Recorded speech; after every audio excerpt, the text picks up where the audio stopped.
Salam sejahtera semuanya kepada para penonton tanya jawab yang berbahagia. Semoga video ini bisa memberikan pengetahuan dan edukasi kepada para penonton, dan jangan lupa untuk like dan subscribe channel ini ya. Selamat malam hamba Allah, silakan buka kamera.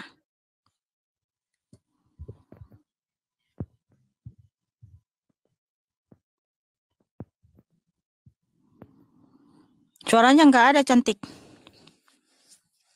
Sudah? Ya, silakan. Maaf Kak, saya mau minta penjelasan Kakak. Saya kok agak bingung ya. Kalau menurut Kakak, Yesus sama Allah itu satu atau beda? Gimana? Oke, begini Kakak ya. Kata Allah di dalam iman Kristen itu bukan nama, tetapi berbicara mengenai sesembahan. Jadi kalau Anda katakan bahwa apakah Yesus dan Allah itu satu? Yesus adalah Allah itu, Pak, Kakak ya. Allah itu berbicara mengenai sesembahan, bukan berbicara mengenai nama. Oke? Terus kalau seumpama itu cuman sembahan atau nama, kenapa di Lukas 6 ayat 12 tadi dia semalaman, Yesus itu semalaman berdoa kepada Allah? Tidak ada kata Allah di situ, Kakak. Jangan samakan. Coba buka dulu. Di situ jelas tertulis semalaman ia berdoa kepada Allah. Sebentar ya. Jadi begini Kakak, di situ berbicara mengenai malam perjamuan antara Yesus dengan murid-muridnya, ya. Di mana ketika itu Yesus menyempatkan diri untuk berdoa. Itu untuk apa? Untuk memberikan teladan kepada murid-muridnya. Memberikan teladan untuk apa? Supaya murid-muridnya tahu dalam keadaan apapun, dalam kondisi apapun, dalam situasi apapun, kita harus tetap berdoa. Karena apa? Karena Yesus itu meninggalkan teladan yang baik untuk kita. Maka dikatakan dalam Yohanes 13 ayat 15, dia meninggalkan teladan yang baik untuk kita tiru. 1 Petrus 2 ayat 21 juga mengatakan dia meninggalkan teladan yang baik untuk kita tiru. Jadi ketika Yesus berdoa, itu dia memberikan teladan kepada manusia untuk supaya manusia tetap tidak meninggalkan doa. Begitu Kakak. Paham? Yang saya bingung, katanya Yesus itu Tuhan. Kenapa dia masih berdoa? Ya, dia berdoa kan sudah saya katakan tadi untuk memberikan teladan kepada para murid. Kalau kalau Tuhan itu seharusnya cukup berfirman, tidak perlu istilahnya dia berdoa kepada sesuatu yang lain. Ini nah, makanya itu bedanya Tuhan saya dengan Tuhan kamu, Kakak. Oh, jadi kalau Tuhan Kakak itu masih ada atasannya lagi gitu ya? Oh, enggak seperti itu. Ya, Tuhan kami itu meninggalkan teladan yang baik untuk kami, enggak cuma ongkang-ongkang kaki, merintah sana merintah sini tanpa ada karya yang dia lakukan, tanpa ada teladan yang baik yang dia tinggalkan. Ya kan? Itulah bedanya Tuhan saya dan Tuhan kamu. Karena Tuhan kamu kan cuma modal ongkang-ongkang kaki doang. Soalnya kalau Tuhan saya tuh satu, dia nggak ada atas lagi, nggak ada apa, dia cukup berfirman, udah ngikutin. Ya, terserah kamu, karena saya nggak mau buka di sini. Nanti kalau ketemu saya lagi di room saya, nanti saya bukalah ke kamu bahwa ya Tuhan kamu juga berdoa. Udah, saya nggak mau bahas itu di sini, oke? Nanti ketemu sama saya lagi nanti. Makasih ya kami Kana. Iya, sama-sama. Ya, sama-sama. Ya. Masih ada atasnya lagi. Tuhan mengasihimu saudariku ya. Tepuk tangan buat si cantik yang manis. Selamat malam. Malam. Akwang. Kami Kana saya pamit ya, kami Kana ya. Oh iya ya, oke. Udah jam segini saya nggak istirahat dari pagi, dari live tadi. ya. Terima kasih kami karena shalom. Ya, Tuhan Yesus shalom. memberkati. Selamat malam, Kak. Ya, malam. Akwang, silakan Akwang, apa yang mau ditanya? Kak, saya mau tanya. Saya pernah mendengarkan di YouTube itu, kalau misalkan Kristen Protestan itu jatuhnya dosa skisma karena dia memisahkan diri dari kepausan. Jadi memisahkan diri dari iman Katolik dan kepausan, di mana Petrus itu sebagai paus pertama dan Yesus mendirikan gereja pertamanya melalui Petrus, seperti itu. Menurut kami karena gimana? Menurut saya enggak, bahwa katanya ketika kita memisahkan dari Katolik jadi kita berdosa gitu. Iya, karena skisma memisahkan diri dari apostolik, iman Katolik, seperti itu. Ya enggak lah, enggak dosa, enggak salah. Karena apa? Karena yang berdosa itu juga kita murtad dari Tuhan Yesus. Kalau kita dengan cara masing-masing menyembah Tuhan Yesus itu kan hak masing-masing, enggak boleh paksaan lah. Karena yang kita sembahkan Tuhan Yesus, bukan manusia, bukan paus. Tapi bukannya Yesus sendiri yang mendirikan gerejanya itu melalui Santo Petrus kan ya? Oh, berarti hanya Petrus lah yang bisa mendirikan gereja gitu. Terus rasul-rasul yang lain nggak boleh. Maksudnya? Kalau kamu berpatokan di ayat Matius 16 ayat 18, engkau adalah Petrus. Maksudnya bukan hanya Petrus doang yang bisa mendirikan, bukan hanya melalui Petrus yang bisa mendirikan gereja gitu loh. Nah, kita harus tahu dulu nih di Matius 16 ayat 13 sampai 20 itu kan. Di situ kan Tuhan Yesus ini bertanya, ya kan? Menurut kamu siapakah aku? Ada yang bilang, kata orang, engkau adalah Elia, engkau adalah nabi. Tapi Tuhan Yesus tetap bertanya karena memang dia bukan sekedar nabi, tapi dia di atas segala nabi gitu kan. Nah, tapi ketika Petrus mengatakan engkau adalah Mesias, anak Allah yang hidup, kata Yesus kepadanya, berbahagialah engkau Simon bin Yunus, sebab bukan manusia yang menyatakan itu kepadamu, melainkan Bapa-Ku yang di surga. Dan aku pun berkata kepadamu, engkau adalah Petrus, dan di atas batu karang ini aku akan mendirikan jemaatku, dan alam maut tidak akan menguasainya. Nah, dibaca lagi, betul-betul bukan artinya Petrus itu yang mendirikan jemaat, tetapi Tuhan Yesus. Tuhan Yesus kan mengatakan, engkau adalah Petrus, dan di atas batu karang ini aku akan mendirikan jemaatku. Bukan berarti Petrus itu yang mendirikan jemaat. Karena Tuhan Yesuslah yang mendirikan jemaat, mendirikan gerejanya.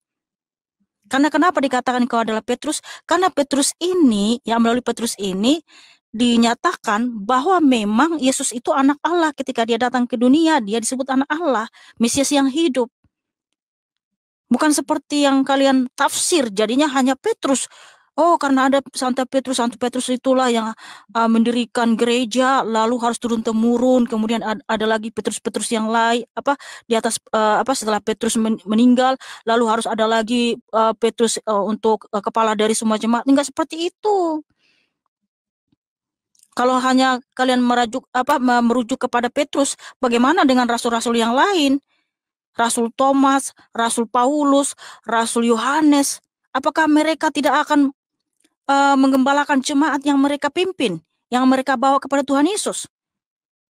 Bagaimana dengan rasul-rasul yang lain? Kan rasul Tuhan Yesus bukan hanya Petrus. Iya dong. Di ayat ini juga tidak ada Tuhan Yesus mengatakan, Petrus, engkau akan mendirikan jemaat. Enggak ada, Tuhan Yesus yang mendirikan jemaat. Begitu. Jadi hendaklah kita saling menghormati. Jangan ketika berbeda aliran, berbeda doktrin, lalu bilang gini, di luar Katolik itu bidat, di luar Protestan itu bidat. Enggak boleh seperti itu. Kita harus saling menghargai, saling mengasihi. Berbeda pemahaman itu biasa, tapi jangan karena berbeda pemahaman lalu seenaknya saja bidatin orang, sesatin orang gitu. Yang jelas kita itu di Efesus 4 ayat 5 sampai 6, salam satu Tuhan, satu iman, satu baptisan. Kita semua menyembah Tuhan Yesus, makanya taat dan setialah kepada perintah Tuhan Yesus, bukan perintah manusia. Seperti itu saudaraku. Ya. Baik Kak. Ya. Lalu terima kasih. Pertanyaan yang kedua nih Kak, boleh nggak? Nah, kalau misalkan di kitabnya di Protestan kan bedanya nggak ada ini ya, Deuterokanonika. Nah, itu efeknya apa ke pengajarannya? Iya, kalau di Katolik ada Deuterokanonika ya nggak apa-apa. Karena hal-hal yang prinsipil itu kita semua sama, yaitu apa? Bahwa kita beriman kepada Tuhan Yesus yang adalah Allah itu sendiri, pencipta langit dan bumi, sang juru selamat kita. Seperti saudaraku ya. Kenapa kok beda Kak? Iya, karena di Katolik maksudnya itu tadi, makanya nggak apa-apa kalau di Katolik ada Deuterokanonika, itu tidak akan mempengaruhi iman Protestan juga kalau tidak ada Deuterokanonika, sebab kita kan diselamatkan oleh Tuhan Yesus, di mana hal-hal yang prinsipil, hal-hal yang fundamental itu kita sama, yaitu bahwa kita itu satu iman, satu Tuhan, satu baptisan. Tidak ada ketika Katolik ada Deuterokanonika, akhirnya mereka malah menyembah Allah lain. Enggak, kita semua sama menyembah Tuhan Yesus. Ya, seperti itu saudaraku ya, cukup jelas. Terima kasih. Tuhan memberkatimu. Ingat, walaupun tata liturgis beda, kita harus saling menghormati, saling menghargai. Muliakan Tuhan Yesus, cintai Tuhan Yesus dengan segenap hatimu. Jangan menyembah ilah-ilah lain. Terima kasih saudaraku. Selamat malam, Anto. Silakan buka kamera. Selamat malam, Kak.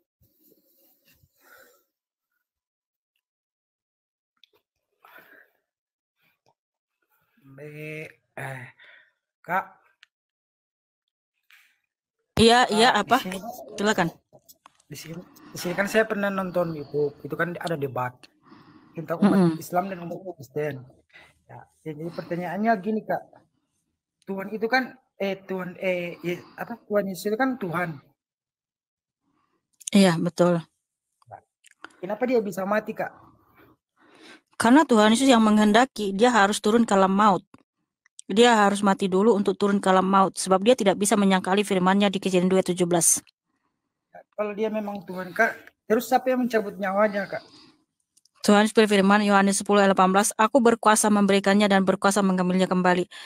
Itulah kenapa ketika Tuhan menyatakan di atas kayu salib, aku menyerahkan nyawaku, langsung dia mati. Mana ada siapapun yang bisa mengatakan seperti ini, aku menyerahkan nyawaku lalu mati. Nggak ada kan?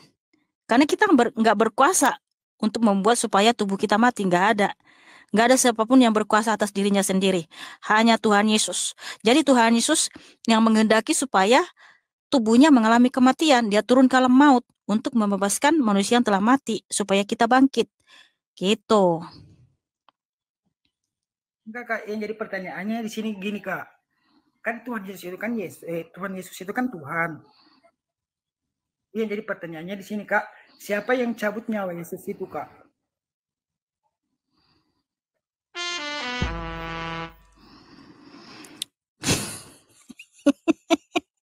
Makanya kita harus sabar ya menjelaskan. Tadi Tuhan Yesus mengatakan begini saudaraku. Tuhan berfirman Yohanes 10:18. Aku berkuasa memberikannya dan berkuasa mengambilnya kembali. Tidak ada seorang pun yang mencabut nyawa Tuhan Yesus. Nggak ada siapapun atau energi dari manapun yang berkuasa atas nyawa Tuhan Yesus Kristus. Jadi Tuhan Yesus itu yang memberikan nyawanya, makanya tubuhnya mengalami kematian. Dan Tuhan Yesus itu juga yang mengembalikan rohnya ke tubuhnya, makanya dia bangkit. Sudah paham saudaraku? Mantap. Ya, ada lagi saudaraku? Ya, makasih ya. Tuhan Yesus mengasihimu. Apa lagi? Itu aja Kak. Oh iya, makasih saudaraku. Tuhan Yesus Kristus memberkatimu ya. Tepuk tangan buat Anto yang cakep dan manis.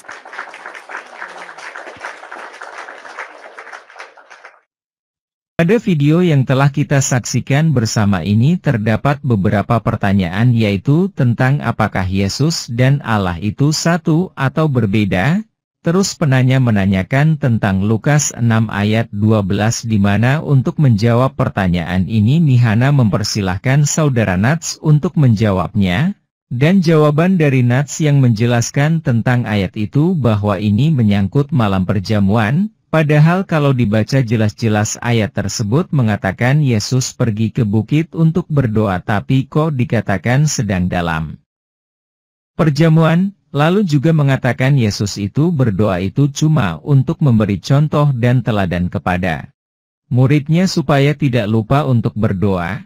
Apakah berarti ini Yesus tidak benar-benar berdoa dan cuma ingin memberikan teladan ke muridnya untuk berdoa? Semoga para penonton yang sudah menyimak video ini dan memiliki akal budi dapat memahami dan mengerti yang sebenarnya tentang apakah penjelasan-penjelasan ini dapat masuk di akal atau tidak. Tuliskan tanggapan dan pemikiran Anda di kolom komentar agar kita semua dapat menjadikan sebagai bahan edukasi dan pembelajaran. Terima kasih. Jawabannya lihat ayat di Alkitab. Yohanes pukul 13.15 sebab aku telah memberikan suatu teladan kepada kamu, supaya kamu juga berbuat sama seperti yang telah kuperbuat kepadamu. 1 Petrus pukul 2.21 sebab untuk itulah kamu dipanggil, karena Kristus pun telah menderita untuk kamu dan telah meninggalkan teladan bagimu, supaya kamu mengikuti jejaknya. Matius pukul 16.18. Lihat perikopnya di ayat 13-20. Yohanes pukul 10.18 tidak seorang pun mengambilnya daripadaku, melainkan aku memberikannya menurut kehendakku sendiri. Aku berkuasa memberikannya dan berkuasa mengambilnya kembali. Inilah tugas yang kuterima dari Bapakku.